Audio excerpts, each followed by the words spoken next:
Hello, fellow risk takers, and welcome to my worst investment ever. Stories of loss to keep you winning. In our community, we know that to win in investing, you must take risk, but to win big, you've got to reduce it. To join our community, go to myworstinvestmentever.com right now, and you'll receive the following 5 free benefits. First, you get the risk reduction checklist I created from the lessons I have learned from all my guests. Second, you get my weekly investment research email to help you increase return. Third, you get a 25% discount on all A Stotts Academy courses. Fourth, you get instant access to our Facebook community to get to know guests and fellow listeners. And finally, you get my curated list of the top 10 podcast episodes. Fellow risk takers, this is your worst podcast host, Andrew Stotts from A Stotts Academy, and I'm here with featured guest Marcus Udokang. Marcus, are you ready to rock? I am ready. So let me introduce the world to you. Marcus Udokang Kang is an IT consultant and a writer and presenter. He specializes in project management and business analysis, specifically business applications and requirements analysis and business process management. He has worked in various industries, including financial services, oil and gas, and IT training and education. He's also the host of the Inquisitive Analyst podcast and YouTube channel, which focuses on the triumphs and challenges within the area of project management and business analysis. Marcus, take a minute and fill in further tidbits about your life. Well, I think you've said it all pretty much. You've summed it up in a very poignant, short, to the point, matter of fact way. Mm. And maybe I can just ask a question that you and I were talking about before. I think everybody understands project management, but the other part, business analysis, why does a company need business analysis and what is it? Well, the long and short of it is that business analysts really are conduits of change. So what business analysts do is they help to create change. They help to manage change within a business. And that means that you have to be able to see the big picture. What does the business want to change? And how can you help them do that? How can you go from a current state to a future state? And that's kind of what business analysts do. I mean, there's a lot of documentation involved. There's a lot of talking to stakeholders involved. There's a lot of back and forth between we've upgraded this software today. We have to tweak it here and tweak it there. There's quality assurance analysts involved and so on and so forth. There's many people involved in this whole entire process, including project managers. But the business analyst really is there to help put, they're the glue to help bring all these things together to take you from a current state to a future state, to be able Got to it. implement those objectives of the business. And I guess the senior managers, they're not going to be a specialist in a particular area like, oh, we need to upgrade our software or we need to come up with a better operating system or something. So a business analyst can bring that expertise at the Yeah, point at the point that the business needs it. yeah. That's interesting. And one last question is for people that listen into your podcast and YouTube channel, what would you describe as kind of the key takeaway that they get from that, so that maybe some of the listeners would love to, find a new podcast to listen to and get the winnings from that. I like to ask my guests at the beginning, tell me how you became a business analyst or a project manager. Take us through that path. I find that 95% of the time, people tend to get to where they're going almost in a similar way. Usually it's by happenstance. Usually it's by circumstances. They never planned it out. It just happened. But there obviously was a there was a mindset behind it to make them continue to get to where they were. Mm, And each person has a different story. So I like to listen to their unique stories. That's what gives it life. That's what gives it uniqueness. That's what gives it something different from each person, is that each person has a different story to tell. It's a slightly different path, but they all kind of got to the same place at the end of the I day. guess that's also pretty valuable for a young person that's working on their career and thinking about how they go when they hear these different pathways. Yeah, I didn't like pay attention to that kind of stuff when I was young, and I'm surprised that so many young people do. They're much more engaged and listening into stuff, where I felt like I was just kind of on my own. I mean, there just weren't the resources in the same yeah, way that they are now. So yeah. hats off to you for doing that. And, for all the listeners out there, go check out the Inquisitive Analyst podcast and YouTube channel, and learn more. So, now it's time to share your worst investment ever. And since no one goes into their worst investment thinking it will be, tell us a bit about the circumstances leading up to it and then tell us your story. Well, I should start by saying that I have been financially literate for many years. So just because you have the knowledge doesn't mean you won't fail. That's important to say just to start out with. Now, I'm not great at financial literacy, but I'm good enough that I knew and I know what I'm doing. Most of this has been self-taught. I haven't really taken a course in it. I've watched, I've read a lot of books. I've watched a few. These days, it's all the YouTube, but back in my day, it was all books. I've, read. I've watched financial gurus espouse all these sorts of ideas of the do's and the don'ts. But at the end of the day, I think that it's just being aware of the market, being aware of unpredictable financial forces, really being vigilant and somewhat disciplined when it comes to making money, spending money, and saving money. So that's kind of where I'm at. So having said that, there's a certain degree of happenstance, risk, and also a large part of trust, I think, that one really takes in any investment, whether it's high risk or whether it's low risk. So that's important to know. And I took a big risk, a very big risk. Looking back, I knew it was a risk, but I didn't think it was a huge risk. It was just a big risk in investing in what I invested in. Now, probably because I worked for this company, so I trusted them a bit more than I would normally. And I believe that was probably a sound investment at the time. Many people in the city had invested in this company and they had done very well. I went off to buy a car and the guy said, "Where do you work?" I told him. He said, I put money in with these guys and I waited 10 years and I doubled my money. I thought, I'm working for a good company. A good friend of mine said, "Oh, where you work?" I told him, "Oh, I put money in them." And a few years later, I cashed and I made my money. I thought, you know what? This is solid. This must be good. I know there's risk. We all know there's risk, but I'll do it. I'll put the money away. I'll invest with them. And of course, well, due to uncertain market forces beyond my control, troubling economic times, a bit of happenstance, maybe even negligence on the part of the company or even the investees and the investors too. So who knows? There's a combination of all these things. So nevertheless, the investment was sold and resold a number of times to different investors, and of course it devalued because of it. And eventually it became worth almost nothing. Now, technically speaking, I still get my little piece of paper every quarter telling me that there's money in it, but it's not anywhere near what it used to be. So whether or not I'll receive back any of the pittance that's left, that's remaining, I don't know. But that's my story. Got it. So tell us, how would you summarize the lessons that you learned from this story? I knew prior to investing what I was going into, like I said, but I thought the risk was much less than it turned out to be. If you know that there's risk, think twice. That's one lesson. Think twice, even if it's low risk. And looking back, I'd be inclined to even think three times about it. Oh, there's low risk. There's low risk.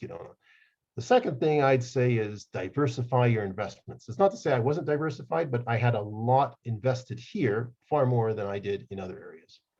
So diversify your investments. Think 2 or 3 times before you invest it, even if the risk is low. And if you decide to go through with it, if it seems like it's a good investment, assuming that you've done your research, that's another part, definitely part 3, do your research. Invest small, don't invest big. Like I said, spread out your eggs so that if one doesn't hatch, you got 2 or 3 others to deal with. So that's what I would say. Great lessons. Maybe I'll summarize what I took away from it. I wrote down a few things. First of all, is kind of you talked about validation. When you got the feedback from the guy at the car dealership and your friends and this and that, and you see it in the newspaper, it's like it validates your idea. And this is very dangerous. And in fact, in really, really professional financial world investment companies, some of the best out there, they have a devil's advocate on the team. And so when one person proposes an investment, because you're investing other people's money, it's funny how we can get really loose with our own money, but when we invest Mhm. others, we get really serious. And they'll have a devil's advocate. So someone will present the thesis that we should buy this company, and then there'll be one person assigned to say, we should never buy this company, we should never touch it, and here are all the risks. And that's just one way of kind of managing the assessment of risk. And that brings me to the next thing, which is the difference between managing and assessing risk. So when we talk about assessing risk, we're talking about before we get into something. When we talk about managing risk, we're talking about how we handle it once we're in it. What's the percentage? Let's say you bought it and it went up, and all of a sudden you thought, well, I was already putting 20% of my money in it, which is a lot. And now it's 25% because it went up. Maybe I could always go down to 10. So it's that concept of diversification, like you say, and then taking that money and putting it into something else. So that brings us to the other one, which is managing your risk. And that means keeping an eye on it and deciding how much you want to allocate to it. The benefit of investing in publicly listed companies is that you can generally get in and out until if they get in trouble, then you can't. And that really takes me to the last thing that I thought of when you were talking, and that is timing is everything because there's great. I mean, every dog has its day, and every great company starts to fail. And the fact is, just because it made money for another person doesn't mean it's going to make money for you. And, it just can be that market conditions, industry conditions, change in management, and all of a sudden your timing was bad. Anything you'd I think, add? yeah. No, I think you're 100% correct. It definitely was timing. Timing for the other folks, it worked just fine. Timing for me just didn't. Yeah, definitely. And I think I'd add on to that that one of the things that's not that common in the world of investing, because particularly like long-term investors, they say, I like this company, and if the stock price falls, I'm going to buy more. But for the typical, let's say the average investor that doesn't really know that much about investing, I think my lessons that I teach is number one, be diversified. Try to have maybe 10 different investments, 10 different stocks if you're going to invest in the stock market. And then the second thing is use stop losses. Hmm. And I've found a lot of value in that, particularly for someone who's not super experienced. So you just say, look, I'm buying this at 100, and if it goes to 85 or 80, Hmm. then either I'm automatically telling my broker today when I buy it, you sell it if it gets to 80, or you have a signal that tells you I'm out of it if it hits 80. And I've found by just testing kind of randomly selected portfolios in different markets and imagining, let's say, 1,000 people picking randomly invested portfolios in 10 stocks and doing that over and over for like 20 years, what I found is that stop losses added a lot of value.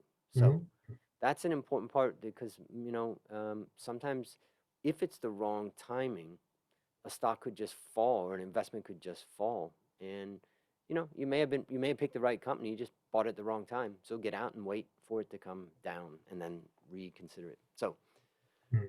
Yeah. lots of lessons from that experience. So let me ask you, based upon what you learned from this story and what you continue to learn, what one action would you recommend our listeners take to avoid suffering the same fate? If anything, if anything, COVID, I think, has taught us the necessity for saving for contingency. I say it again. COVID has taught us the necessity for saving for contingency. Save, save, save for a rainy day. And I heard this over so many years. My father told it to me, my mentors told it to me, my financial investors told it to me. But what's a rainy day? Well, the day that it actually rains and I can't go out, or the day that my favorite TV show is not on. I don't know. It's small things like that.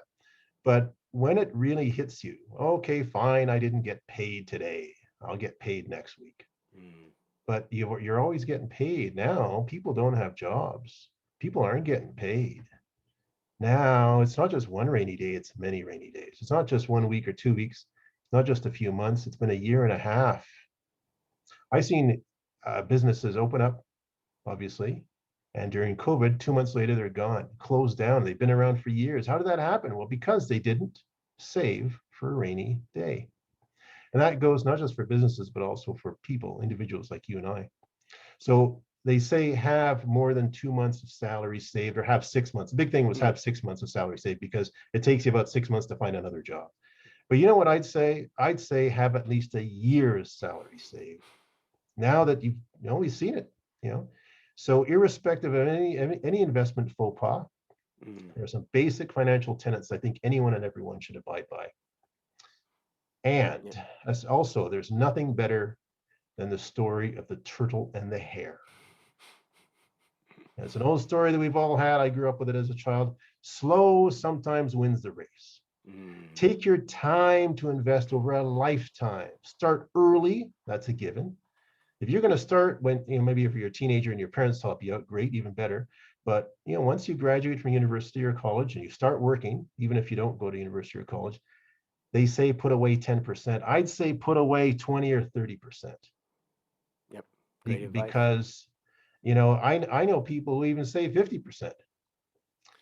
I know it's harder when you're married and you have kids and so on, but if you have two incomes, maybe you can talk about it and try and minimize. I'm not saying be a minimalist, but just be careful. So do your research, do your own investing, keep up with financial news, Yeah. regardless of whether you make investments or not.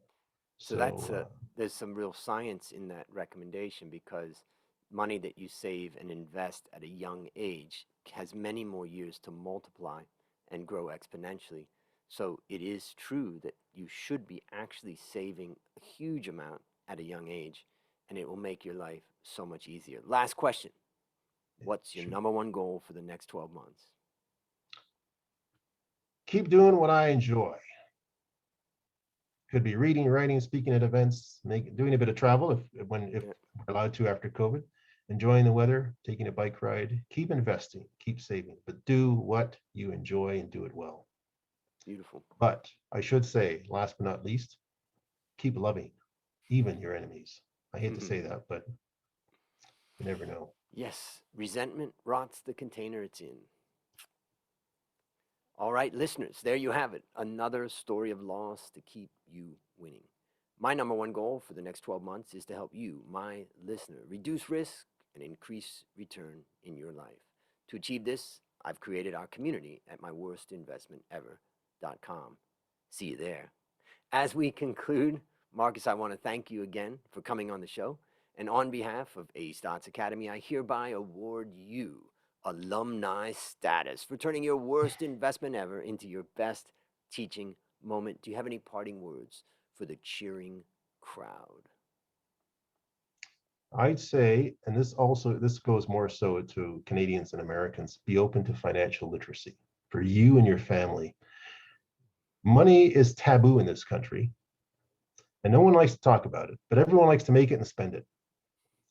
So I think it starts from the family. We rarely talk about it as a subject. I think families should be talking about money on a regular basis. That doesn't mean you have to be an open book about intimate financial dealings, no, but it means that on the topic of savings, on the topic of investing, and it should be at the core of daily conversations. And I think it's central to many Asian countries. Talk about money all the time. Money and family, it's center. So I think we should probably start doing the same thing, talking about money. Great, great stuff. And that's a wrap on another great story to help us create, grow, and protect our wealth, fellow risk takers. This is your worst podcast host, Andrew Stotts, saying, I'll see you on the upside.